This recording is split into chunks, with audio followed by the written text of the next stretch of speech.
야고보서 3장 17절부터 4장 10절까지입니다.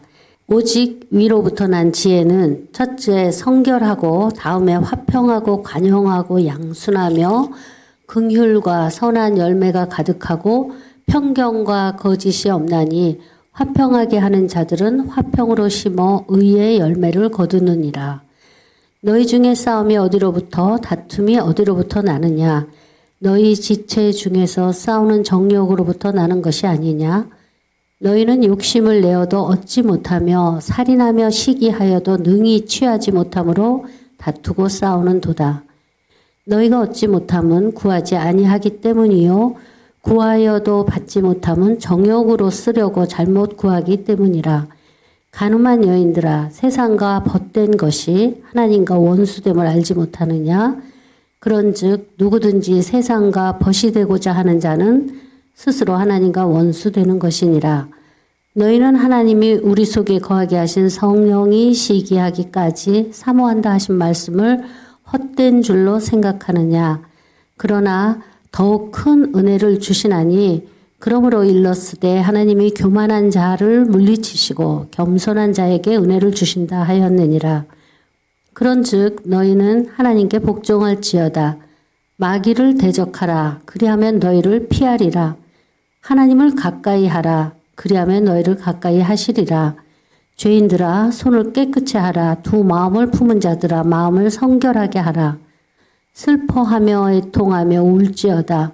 너희 웃음을 애통으로 너희 즐거움을 근심으로 바꿀지어다. 주 앞에서 낮추라. 그리하면 주께서 너희를 높이시리라. 영국 ITV 채널에서 골든벌스라는 프로그램이 있었습니다. 2007년부터 2009년까지 인기였습니다. 참가자들은 상금이 걸린 여러 종류의 볼을 고릅니다. 상금 눈치 싸움으로 결승까지 2명이 올라갑니다.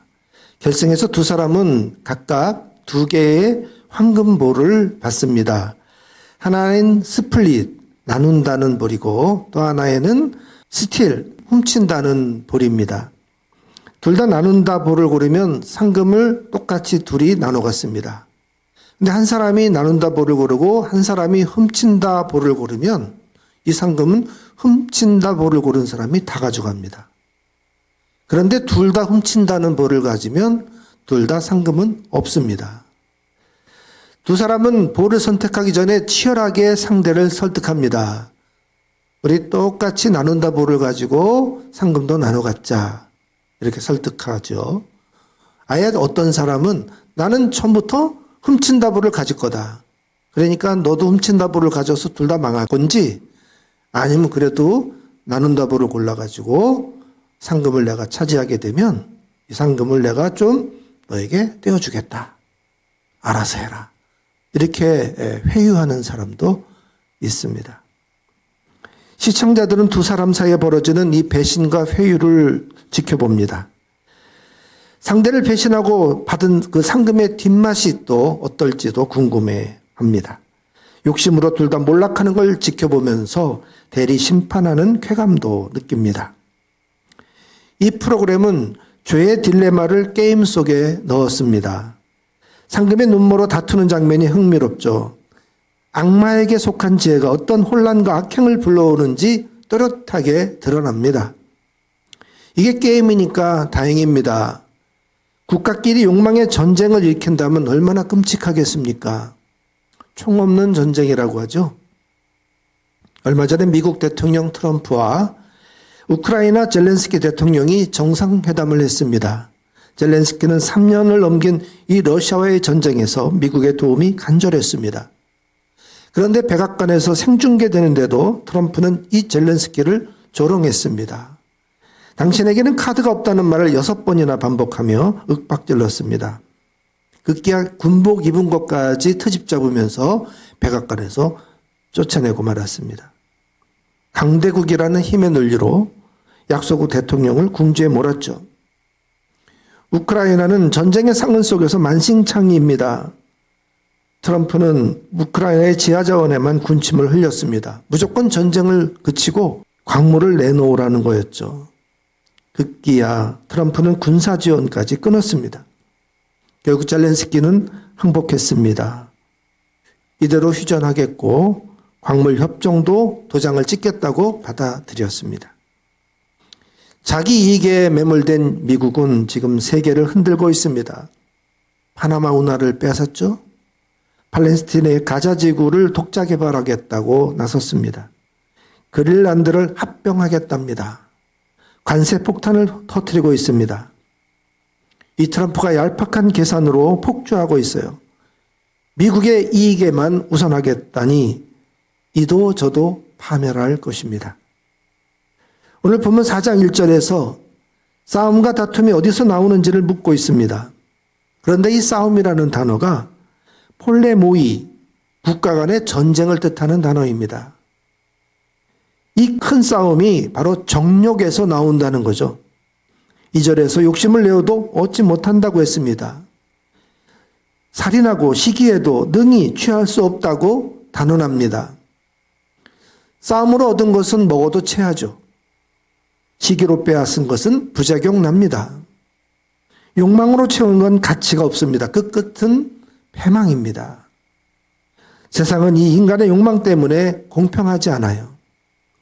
서로 믿고 나눈다 구슬을 선택하면 둘 다 행복입니다. 그런데 욕망 때문에 속이고 시기하고 사기치고 싸웁니다. 급기야 살인까지 합니다. 상대를 죽여서라도 빼앗습니다. 뭐든 독차지하려고 하죠. 세상에 차별이 있습니다. 이 세상은 돈에 맞춰서 다르게 대우합니다.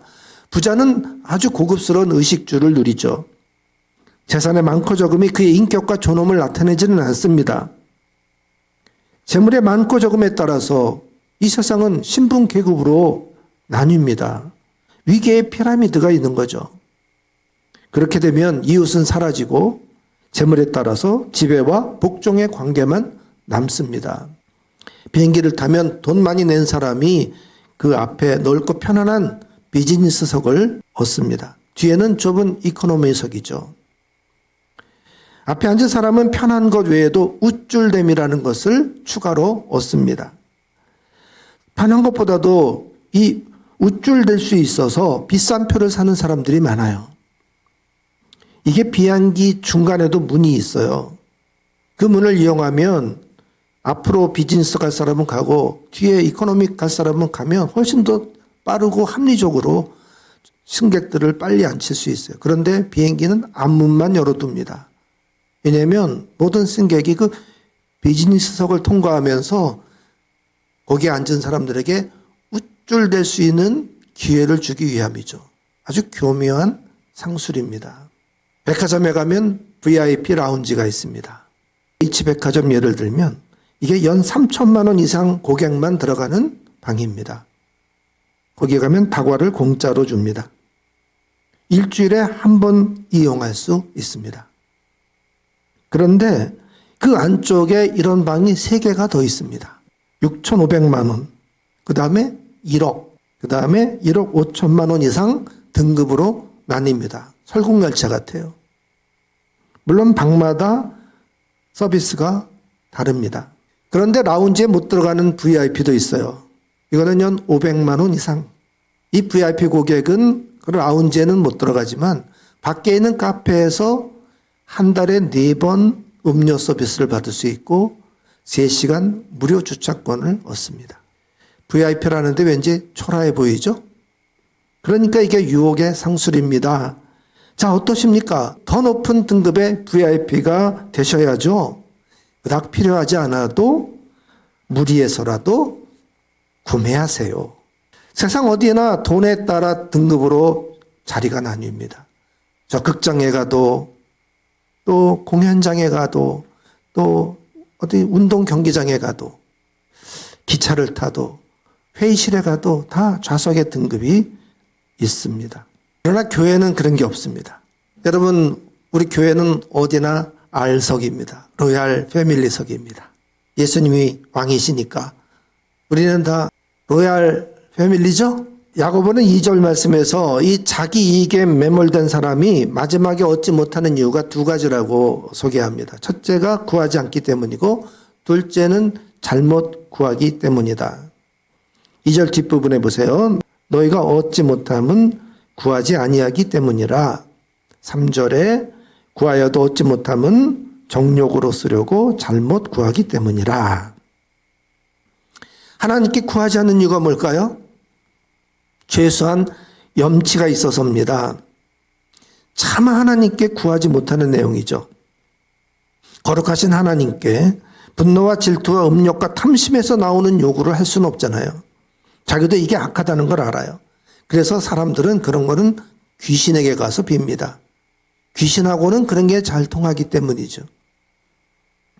그런데도 염치불구하고 하나님께 기도하는 사람들이 있어요. 정욕을 채우는 데 쓰겠다고 쾌락을 달라고 합니다. 이게 바로 기복신앙이에요. 이거 달라 저거 달라 하나님께 요구합니다. 이거 해놔라 저거 해놔라 하나님을 부립니다. 하나님께 떼쓰고 하나님을 부리고, 놀랍게도 우리가 흔히 들을 수 있는 기도들이에요. 차라리 염치가 있어서 기도 못하는 게 낫습니다. 하나님이 어떤 분인지를 알면 차마 그런 기도 못하죠.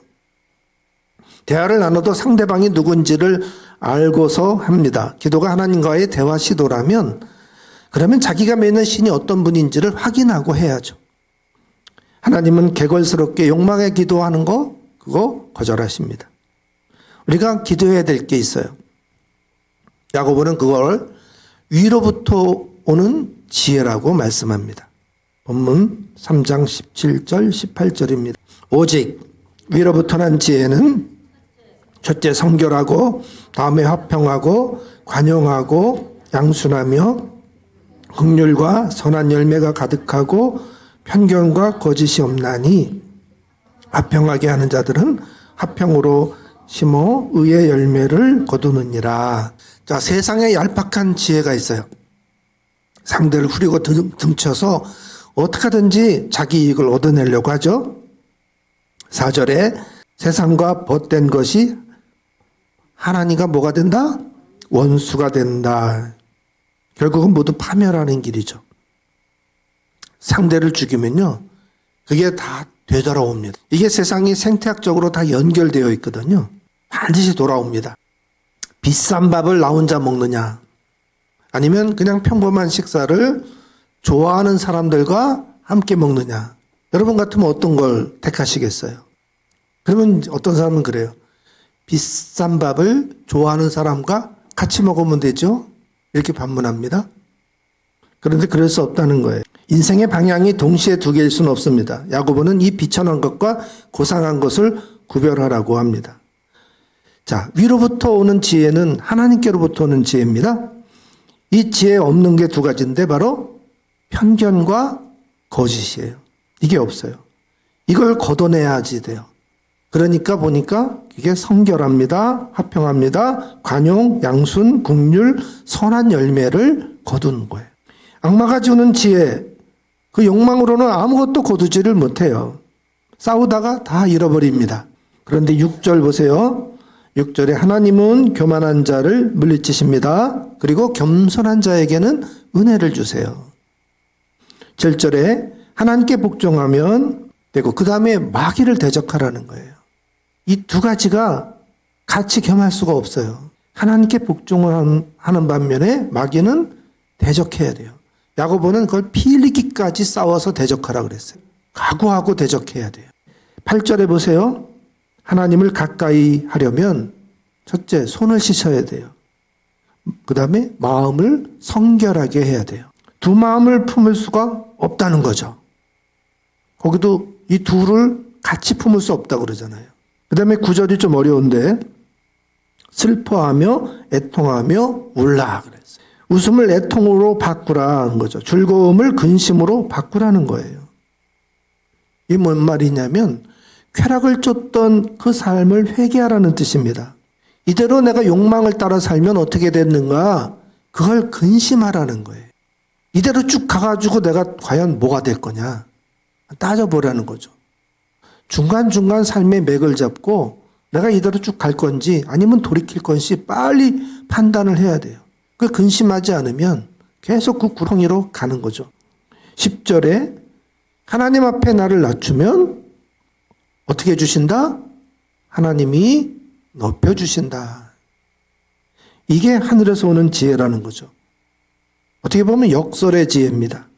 바로 십자가에서 오는 능력입니다. 요약하면 세 가지예요. 첫째는 하나님께 복종하라. 둘째는 하나님을 가까이 하라. 셋째는 하나님 앞에 낮추라. 어리석은 자는 이 세상이 가르쳐주는 욕망의 지혜로 살아갑니다. 사실 그게 마귀에서 온 지혜예요. 망하는 길입니다. 근데 워낙 다 그렇게들 살기 때문에 거기서 살아남기 위해서 나는 그 욕망과 결투를 벌여야 됩니다. 승리하면 돈 벌고 명성을 얻죠. 그러나 그 부귀영화는 오래가지 못해요. 다 인생에 남는 게 없어요. 그러니까 이 세상이 가르쳐주는 승리하는 거, 돈 많이 버는 거, 명성을 얻는 거, 그런 거에 뭐 그렇게 우리가 마음 쓰지 않아도 돼요. 누가 지혜롭고 현명한 사람일까요? 자기 한계를 알고 하나님을 따르는 사람들입니다. 또 하나님이 주신 그 은혜를 기다릴 줄 아는 사람이에요. 소박하고 진실하게 사는 거죠. 빈부귀천이 사람을 대하는 기준이 될 수 없습니다. 누구를 지배하고 복종케 하는 삶보다 누구와도 이웃이 될 수 있어야죠. 그렇다고 뭐 이렇게 고상하게 산다고 인생이 술술 풀리진 않죠. 어려움이 따라요. 고난이 있습니다. 야고보는 그 다음 5장에서 그래서 농부의 인내를 예로 들어요. 농부는 부지런히 땅을 갈고 씨를 뿌리고 거름을 주고 그리고는 기다립니다. 하늘에서 이 비가 내려와야 결실할 수 있거든요. 하나님의 도움이 간절하니까 농부는 정말 저절로 기도하게 돼요. 곡식을 거두면 또 도와준 이들과 함께 기꺼이 나눕니다. 농사를 혼자 못 져요. 협동해서 같이 짓게 돼요. 야고보는 이 농부를 하늘의 지혜자 모델로 소개하고 있습니다. 응답하라 1988이라는 드라마가 있었어요. 저 쌍문동 골목의 이웃들 간의 이야기예요. 거기 보면 덕선이네가 무슨 별미를 만들면은 꼭 그 아이 시켜가지고 그 윗집, 옆집 이렇게 나눠주게 하고 또 윗집도 맛있는 거 하면은 불러다 같이 먹고 또 낮에도 그 아줌마들끼리 깔깔 모여서 이것저것 해먹고 뭐 그런 얘기가 많이 나요. 그러면 요즘 아이들이 그 드라마 보면서 아니 옛날에는 옆집하고 반찬 나눠 먹었어요? 그걸 이해를 못 하는 거예요. 본 적이 없거든요. 참 세상이 삭막해졌습니다. 이런 세상에서 우리는 저 위 하늘을 좀 우러러볼 수 있어야 돼요. 거기서부터 하나님이 주시는 하늘의 지혜가 내려옵니다. 조금 더디고 둔해도 그 지혜는 뒷맛이 아주 깔끔합니다. 그리고 세세토록 남는 게 있습니다. 당장은 좀 어리석어 보여도 묵묵히 저 하늘의 지혜를 쫓아 살면 결국은 거기에 구원과 은혜가 넘쳐날 줄 믿습니다.